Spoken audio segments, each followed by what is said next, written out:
사도 바울은 자기가 누구보다 더 많이 수고하였으나 내가 한 것이 아니요 나와 함께 하신 하나님의 은혜로다, 이렇게 분명하게 언급하셨습니다.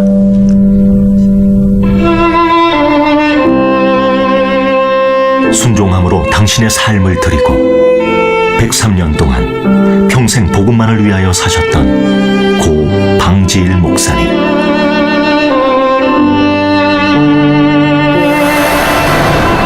우리는 목사님을 기억하고 또 기억합니다.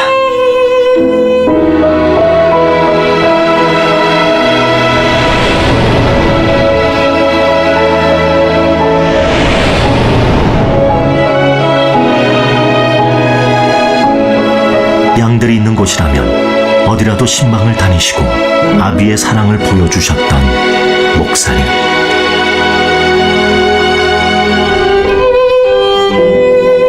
목사님을 기억하는 사람들은 목사님이 살아오신 세월만큼이나 많았습니다. 제가 총회장 하면서 어려움이 있으면 할아버지한테 가서 어리광 부리듯이 음성도 부리고 싶고 기도도 받고 싶고 그랬는데, 오늘 새벽에 오면서 기차 안에서 소식을 듣고 너무 섭섭하고 너무 마음이 아팠습니다. 한국교회가 방지일 목사님처럼 살아가자 하는 새로운 그 결심과 한국교회를 위해서 온몸을 바치셨던 너무나 자상하시고, 그러니까 정말 순수한 의미에서 선비같이 때묻지 않고 하나밖에 모르시는, disappear or broken up by doing good and doing what he is. So that was his moral. I heard this. 얼마나 한국교회가 마음이 아프고 우리는 너무나 마음이 슬픕니다. 주님께서 주의 사자를 영광 중에 받아주시고, 주님께서 사람 되어 와서 내 죄를 완전 지불하시고, 지금의 한국교회의 현실을 보고 그리스도의 향기를 잃었다며 눈물로 비통해 하셨던 목사님. 그 비통함이 우리의 간절한 기도가 되기를 원합니다. 구원의 역사에는 인간의 목숨 없다. 나의 나된 것은 하나님의 은혜로 된 것이라. 누구보다 내가 많이 수고했지만 내가 한 것은 아니요 오직 영이 하실 뿐이다. 이렇게 받아야 됩니다. 하나님께서 오늘 모든 역사에 신이 역사하심을 감사하며 하나님의 역사로 이 말씀이 바로 받아지시기를 바랍니다. 목사님이 남겨주신 믿음의 유산. 저 천국에서 환하게 웃으실 목사님.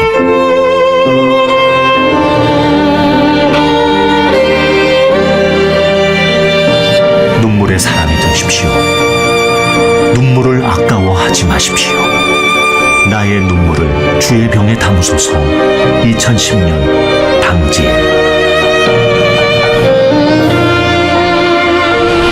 오직 그리스도만이 우리의 으뜸 되심을 전하고 또 전하겠습니다. 사랑하는 방지일 목사님, 주님 품에 영원한 안식 누리십시오.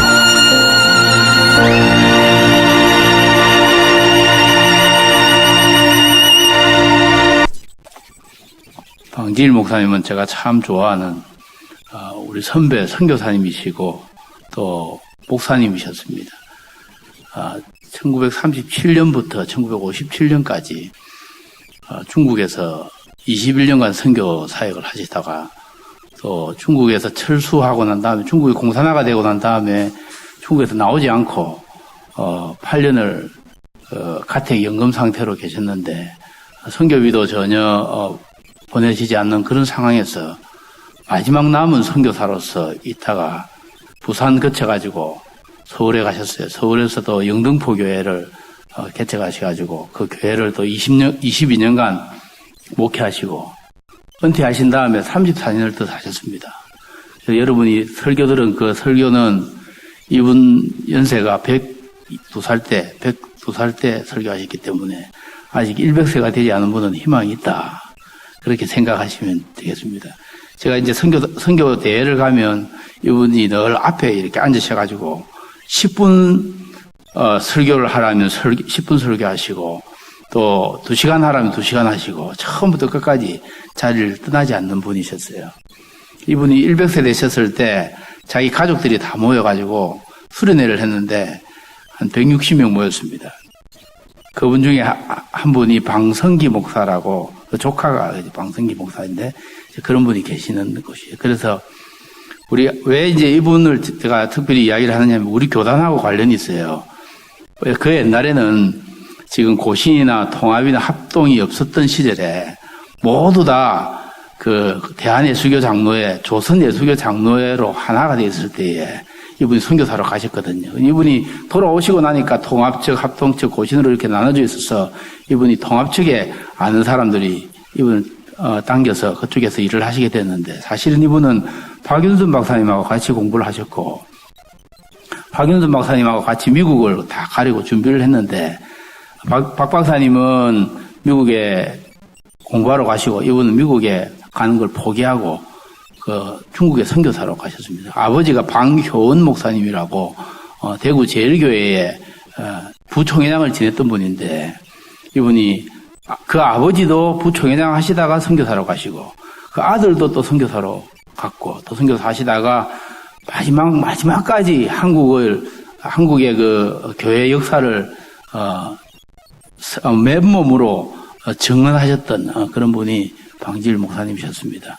그래서 박윤순 박사님은 공부를 마치시고 한국으로 못 들어오시고 만주의 봉천, 지금의 심양이라고 하는 곳에서 신학교를 하시다가 신학교를 하시고 계실 때 그때 고려파가 평양 신학교의 정신을 이어서 고려 신학교를 시작해야 되겠다 생각을 하시고 그때에 박윤순 박사님을 모시고 와서 진해에서 신학 강좌를 하셨고 그 다음에 박윤순 박사님 사택이 지금 부산 부민교회 뒤쪽에 임시정부 수도관, 임시정부 기념관 그 근처가 박윤순 박사님의 사택이었습니다.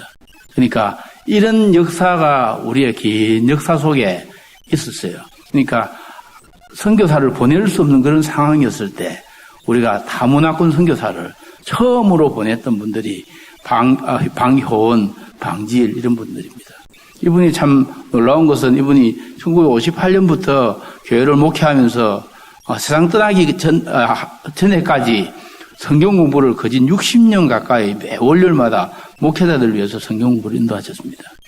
그래서 그분의 영등포 교회를 제가 가보니까 이분이 쓰신 책이 한 100권 정도 되더라고요. 100권. 박윤순 박사님보다도 더 많은 책을 주석이나 이건 또 설교집을 내셨고 그렇게 한 것을 보고 참 귀하다는 생각을 하게 됐어요. 그래서 저도 이제 결심에 하나님 저도 중국에 선교사로 갔는데 저도 이분의 영감에 갑절을 저에게 주시옵소서. 그렇게 오래 살겠다는 뜻은 아니고 저도 하나님이 공부도 하게 하셨고 또 중국에 선교 사역을 하는데 지금 제가 중국에서 열심히 선교 사역을 합니다. 그래서 지금 제가 살고 있는 운남성이라고 하는 미얀마, 라오스, 월남 국경에서부터 시작해가지고 저 흑룡강성까지 거리가 약 4,000km 가까이 되는데 4,000km 하면 한국 오기보다 더 멀거든요. 그 거리를 1년에도 몇 차례씩 다니면서 사람들을 전하고 가르치고 하는 일을 하는데 제가 주로 하는 일은 세 가지입니다. 하나는 중국의 신학교가 제대로 없기 때문에 일종의 우리 옛날에 고려신학교가 했듯이 보따리 신학교 같은 건물은 없지만 학생들이 모이면 그곳에서 가르치는 그런 어떤 홈스쿨링 같은 신학교를 하는데 그 신학교를 통해서 한 해에 몇천 명씩 졸업을 합니다. 몇천 명, 제가 전 중국의 책임자거든요. 그래서 여러분 나중에 학수하시면 손 안 씻어도 됩니다. 그래서 아주 큰 중요한 일을 하고 있고 또 그 외에 중국 교회가 교회 건물은 많아요. 여러분 보니까 이제 교회 건물 짓고 하는데 건물은 많아요. 예를 들면 제가 살고 있는 운남성이 남한의 한 5배 정도 되는데 건물이 있는 교회 이런 식으로 이제 교회 건물을 지어놓은 곳이 3,400군데가 있습니다. 교회가 3,400군데가 있지만 거기에 목사님이 없어요. 그러니까 거기에 목사는 한 10명 정도밖에 안 됩니다.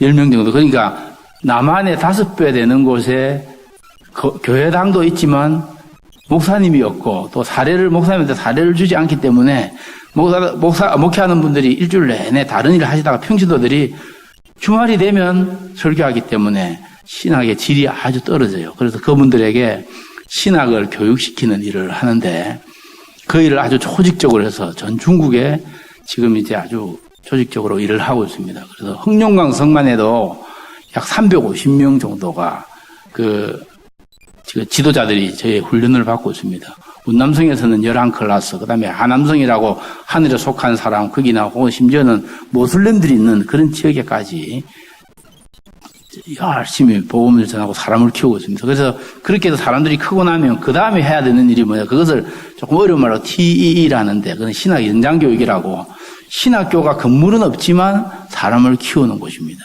그것을 하고 나면은 그 다음에 하는 일이 제가 통강자라 해가지고 창세기부터 계시록까지를 성경을 가르칩니다. 성경을 가르치는데 여러분 평생 교회를 다녀도 창세기에서 계시록까지 설교 못 들어오잖아요. 근데 제 강의를 듣는 분은 2주 만에 창세기부터 계시록까지를 공부를 합니다. 그렇게 해서 그런 식으로 제가 지금까지 인도해 온 게 한 30회 정도 인도를 했습니다. 지금은 한국에 와서 이제 한국에도 왔는데도 자꾸만 이제 선교지에서 불러가지고 제가 뭐 태국이랑 일본이랑 이런 데 다니면서 선교사들 모아놓고 또 목사님들 모아놓고 이제 그 세미나를 계속 인도하고 있습니다. 그렇게 한 30회 정도 인도했는데 기회가 되어지면 또 오영도교에서도 그런 통강자 하게 되기를 바랍니다. 그래서 그런 일을 하고 그다음에 또 중국 교회가 점차적으로 선교하는 교회가 되고 있어요. 지금은 옛날에는 그래서 그 선교할 때 어떻게 선교해야 되는지 제가 선교 본부에서 선교 훈련원장도 하고 있기 때문에 또 미국에서 선교학을 공부를 했으니까 그런 것들을 잘 종합해가지고 중국에 꼭 맞는 선교사 훈련 과정을 제가 또 하고 있습니다. 그래서 그런 삼각대를 가지고 결국 중국 교회가 세계 선교에 이바지하는 그날까지 제가 이제 우리가 70에 은퇴하면 한 10년 정도 남았는데 보기보다 나이가 벌써 좀 들었습니다, 제가. 이게 10년 정도 남았는데 10년 동안 한 100회 정도 통강자를 인도를 하면 좋겠다. 그런 마음들을 가지고 열심히 사역하고 있습니다. 그래서 오늘 읽었던 본문을 제가 참 너무나 좋아하는데 에스라가 여호와의 말씀을 연구하고 준행하고 또 그것을 백성에게 가르치기로 결심하였더라. 근데 결심한다는 그 말이 뭐냐면은 자기를 거기에 헌신했다 이 말입니다. 에스라는 여러분 이 역사를 조금만 말씀드리면 에스라는 지금부터 2500년 전의 사람입니다. 에스라가 바벨론에서 포로로 귀환했던 귀환 공동체의 제2차 귀환 공동체의 지도자입니다. 제2차 귀환 공동체라면 연도로 말하면 정확히 주전 458년입니다. 458년에 에스라가 바벨론에서 귀환을 했는데 그 당시에 세계 정세가 지금 대한민국과 너무나 많이 닮았습니다. 바벨론이 멸망하고 페르시아라고 하는 나라가 새롭게 일어났습니다. 우리나라는 미국과 소련과 중국과 일본에 둘러싸여 있는 조그마한 반도입니다. 거기다가 북한에는 참 반쯤 정신병자인 김정은이가 좀 죽을 둥 살 둥 모르고 핵무기 개발한다고 지금 그래서 고모부도 뭐 고사포로 쏴 죽이고 그냥 그래서 지금까지 140명을 고사포로 쏴 죽이고 이렇게 죽고 나면 그 시체는 또 굶주린 돼지를 풀어가지고 밥으로 먹이고 이렇게 하는 이런 위기의 시대에 우리가 살고 있습니다. 그 당시에 에스라도 자기의 나라가 없었어요. 나라가 없은 지 70년이 지나고 하나님이 바벨론 포로를 고레스라고 하는 그런 황제를 통해서 페르시아 황제를 통해서 바벨론 포로를 귀환하게 돌아오게 하셨습니다. 그래서 고레스가 죽고 고레스 이후에 여러분 기억 안 하셔도 되는데 다 대충 말해 고레스 이후에 캄비세스, 스메르디스 그리고 다리오 왕 이후에는 아하수에로 이후에는 아닥사스다 이런 왕들이 이렇게 쭉 이래 되는 데가 지금부터 2500년 전의 이야기입니다. 그런데 이게 뭐 지금 우리 읽는 성경하고 무슨 관련이 되느냐 제가 관련이 되기 때문에 조금 못 들어봐서 여러분 좀 이야기를 해드리겠습니다. 지금 제가 에스라, 느헤미야, 학개, 스가랴, 말라기 그리고 다니엘서를 지금 10분 정도 안에 제가 설명을 하려고 합니다. 이해가 잘 안 되시겠지만 잘 들으시기 바랍니다. 에스라가 태어나던 그 시절에 이 큰 전쟁이 페르시아라고 하는 제국과 그리고 또 그리스라는 나라와 이게 전쟁이 일어났습니다. 페르시아는 그 당시에 얼마나 큰 나라였냐면 127도였습니다. 127도. 우리 한국이 남한이 8도입니다. 이해하시겠죠? 남한이 8도라도 중국의 한 성에 미치지 못합니다. 그 당시 페르시아가 127도인데 인도에서부터 시작해서 유럽까지를 장악하고 있는 큰 나라였습니다. 그 각 도마다 도지사를 보냈는데 그 도지사를 총독이라고 했습니다. 그러니까 유대는 127도의 한 도에 불과했습니다. 이해하시겠죠? 유다, 팔레스틴이라고 하는 나라는. 그런데 그 나라마저도 다 국권이 빼앗겼습니다. 빼앗겨가지고 힘이 없던 나라였습니다. 그런데 이때에 이제 하나님의 은혜로 70년간의 바벨론 포로가 마치고 고레스라고 하는 왕이 들어와서 새로운 정책을 펴기 시작했는데 바벨론으로 포로를 다 끌어와도 세금을 안 내고 이러니까 별로 도움이 안 되더란 말입니다. 그래서 그때부터는 지방 분권 정책을 시작했습니다. 페르시아 제국이. 그래서 너희들은 각각 나라로 돌아가가지고 너희들 믿는 하나님 섬기고 그리고 우리를 위해서 기도하고 세금 잘 내고 또 우리한테 조공을 잘 바쳐라. 그렇게 하면 된다. 그렇게 해서 1차 바벨론에서 포로가 돌아오는데 그것이 고레스 원년이 주전 536년이었습니다. 우리 어머니들, 모친들, 그리고 또 이런, 좀 정신이 없을 텐데, 주전 538년이 그때가 언젠고, 우리나라 고조선도 시작되기 전입니다. 그러니까 아주 옛날이다, 그렇게 생각하시면 됩니다. 그런데 그때 무슨 일이 있냐면, 페르시아는 큰 제국인데요. 이 제국이 얼마나 컸냐면은, 그때부터 도로를 내기 시작했는데, 전 페르시아에. 그게 로마 시대까지 페르시아에 도로를 낸 고속도로가 총 연장선이 42만 킬로였습니다. 42만 킬로. 별로 놀라지 않는데요. 서울, 부산이 400킬로입니다. 400킬로. 서울, 부산이 400킬로인데 42만 킬로는 서울, 부산에 1000배입니다. 1000배. 서울, 부산의 그 고속도로의 길이 1000배를 그 당시 페르시아의 모든 구석까지 다 도로를 놨다고 합니다. 지금처럼 트랙타나 혹은 또 중장비가 없던 시절의 이야기입니다. 그런 페르시아의 황제가 에스라가 돌아오던 그 시절의 황제가 아닥사스다예요. 역사에서는 알크크세르크세스라고 하는데 이 아닥사스다가 왕이 있고 아닥사스다 전임자가 누구냐면은 아하수에로입니다. 아하수에로도 잘 모르겠죠. 누군지 잘 모르겠지만 이분은 에스더의 남편입니다. 자, 이해하시죠? 이제 에스더의 남편이. 그래서 이게 어쩌냐면 그 에스더의 남편의 그 전임자가 누구냐면 다리오 왕인데 이 다리오 왕부터 제가 조금 말씀드리겠습니다. 1차 포로를 와서 귀환을 해서 성전을 지었습니다. 성전을 중건을 했어요. 그것을 수룹바벨과 여호수아의 성전이라고 하거든요. 그렇게 수룹바벨과 여호수아 성전을 지었는데 짓고 나서도 이제 에스라가 올 때쯤 돼서는 80년쯤 지나가지고 사람들이 성전에 예배드리는 데가 감동이 없어지고 예배드리는 게 형식적이고 그렇게 하다가 에스라가 자기는 유대에서 태어나지도 않았고 팔레스틴에서 태어나지도 않았던 사람이 저 멀리서 이민 3세 4세다 말입니다. 쉽게 말하면 이렇습니다. 제가 듣기로는 이제 우리 장로님들 중에서 손자나 또 또 딸이나 이렇게 해외에 이제 이민을 보냈습니다. 시집 가든가 장가를 가가지고 이 집을 이민을 보냈는데 이민을 지나서 3세 4세쯤 돼가지고 에스라는 3세 4세쯤 되는 사람이에요. 그래서 한 번도 자기의 고향이나 조국에 와서 살아본 적이 없는 사람입니다.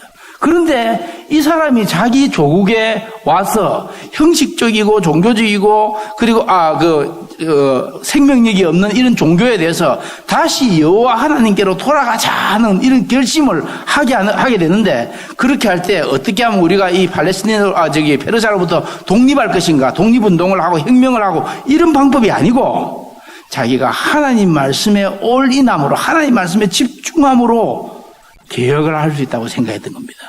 그래서 그가 3가지 결심을 하는데, 하나님 말씀을 연구하는 데 자기를 들이기로 결심합니다.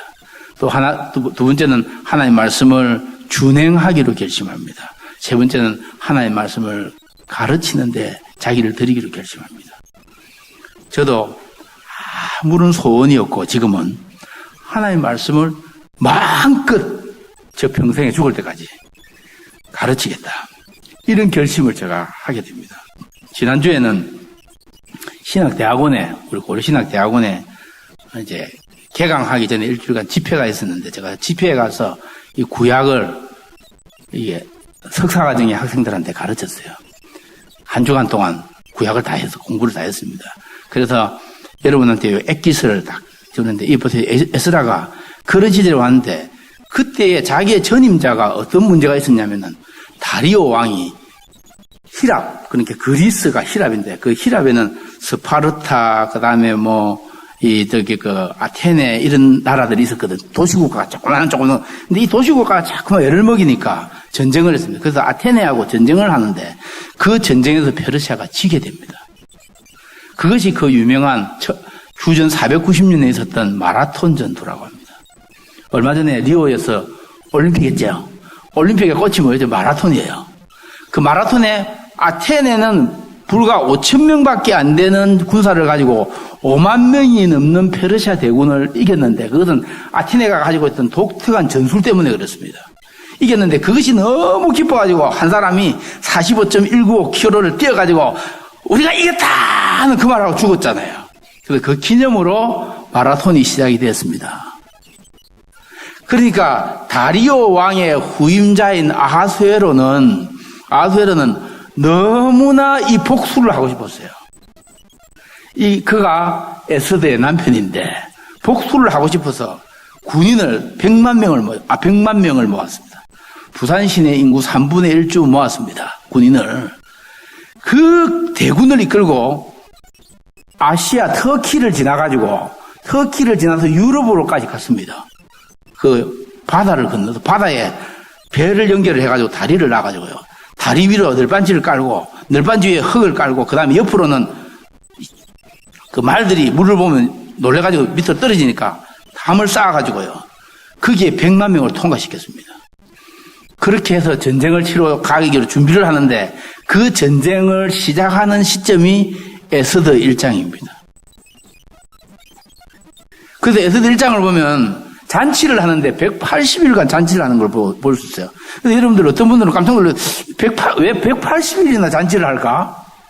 6개월 동안 잔치합니다. 왜냐하면 이제 전쟁을 하러 가면 언제 돌아올지 모르잖아요. 그죠?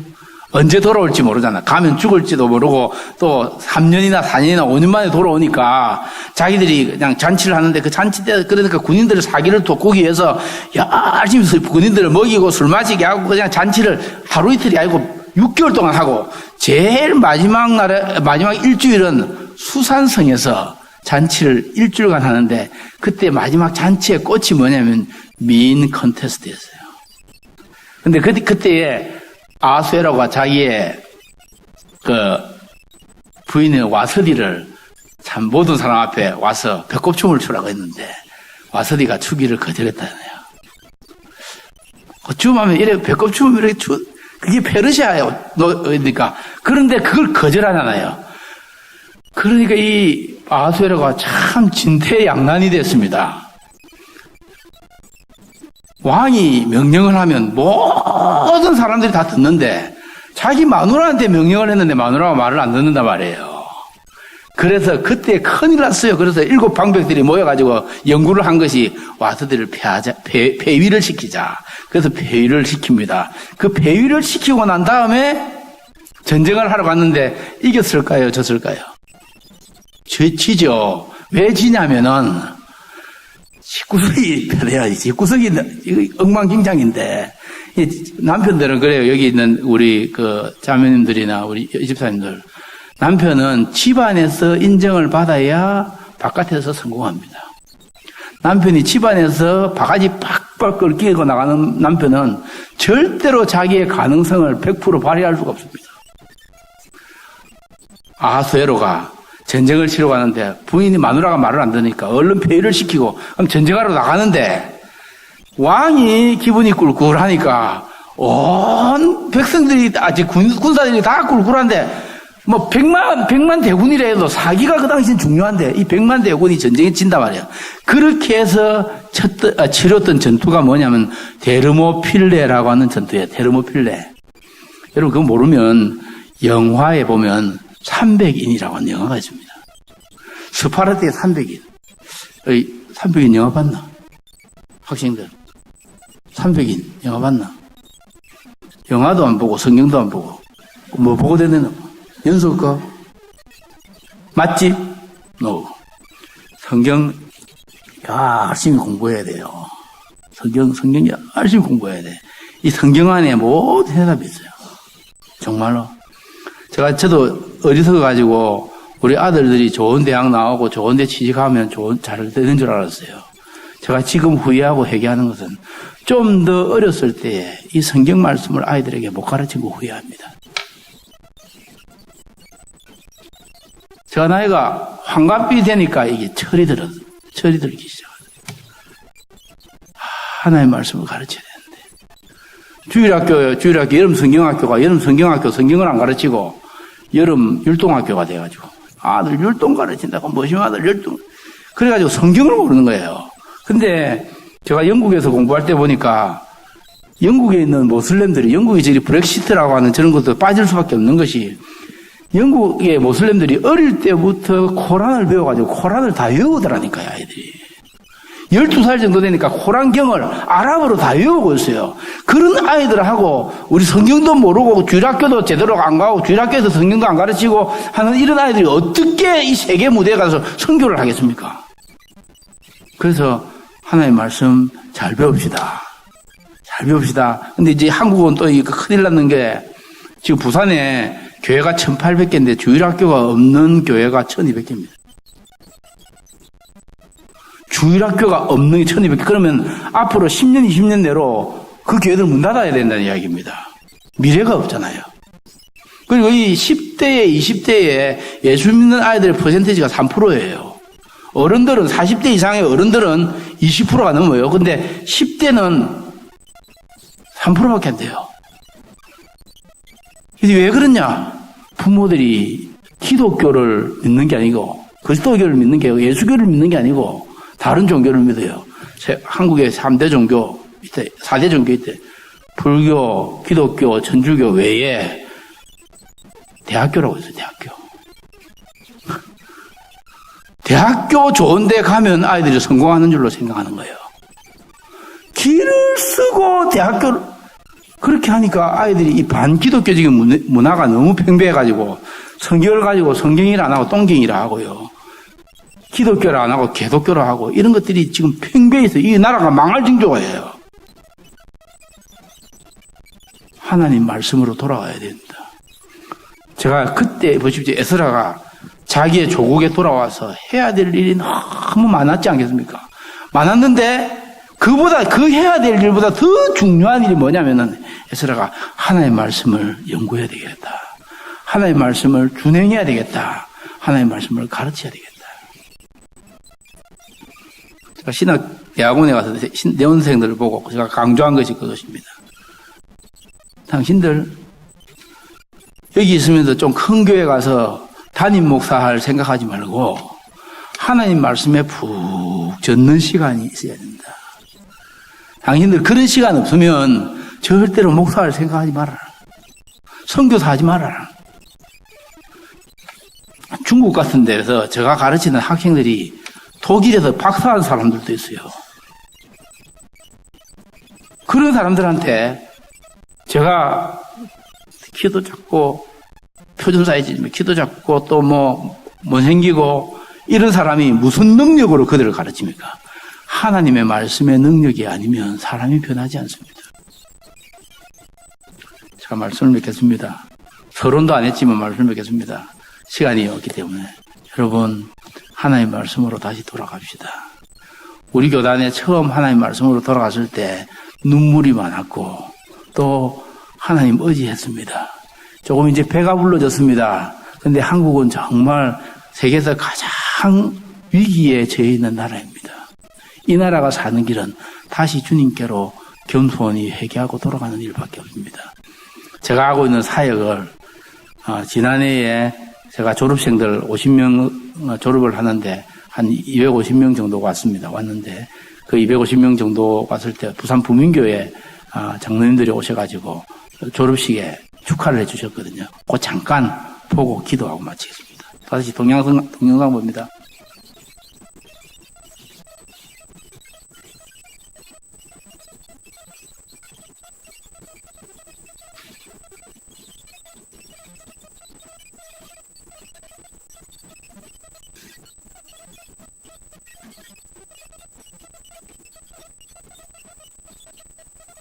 Causa de una buena acción y hoy nadie lo repudia.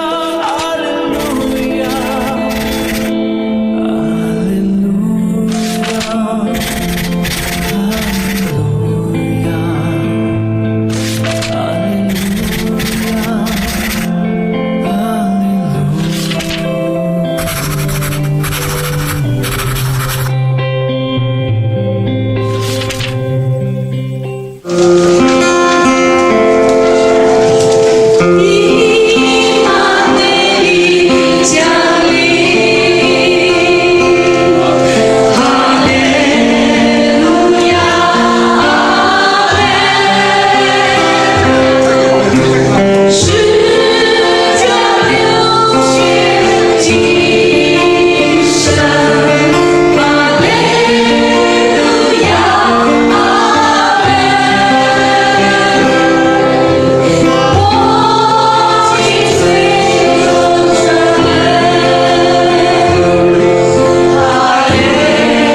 谢谢你，谢谢你拣选我们在世上来代表你。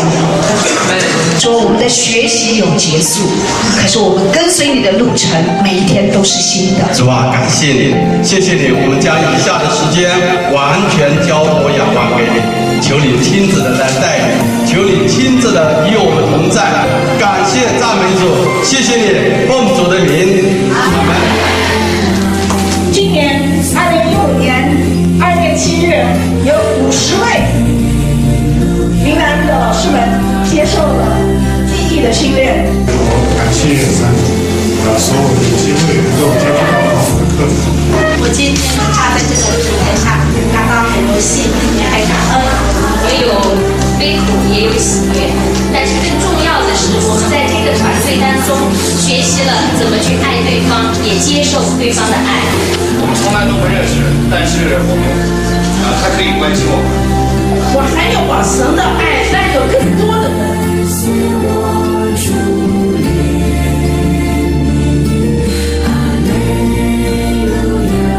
제가 섬기는 교회를 대표해서 여러분에게 인사를 드립니다. 为了我释放这个教会的代表的身份来祝贺你们，这个感恩的心给你们的感恩的话。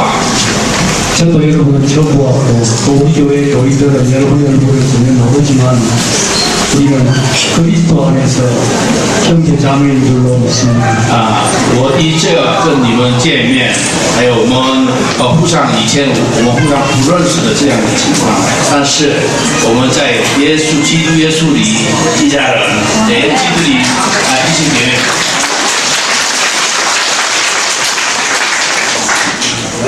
적은 선물이지만 오늘 졸업하는 분들에게 우리 교회가 선물을 드릴 수 있게 된 것도 정말 정말 기쁘게 생각합니다. 为了你们的一个纪念你们的这个毕业典礼，祝贺你们的毕业典礼，我们把一套的祝寿书送给你们，这个也是非常感恩。 여러분이 알고 계시는지 모르겠습니다만 여러분에게 굉장히 중요한 사실을 한 가지 알려드리겠습니다.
기도하겠습니다. 제 기도 제목 보면서 운남성을 중심으로 한 지도자 양성이 뿌리를 내려서 열매를 맺도록 10개 반 운영 중이고요.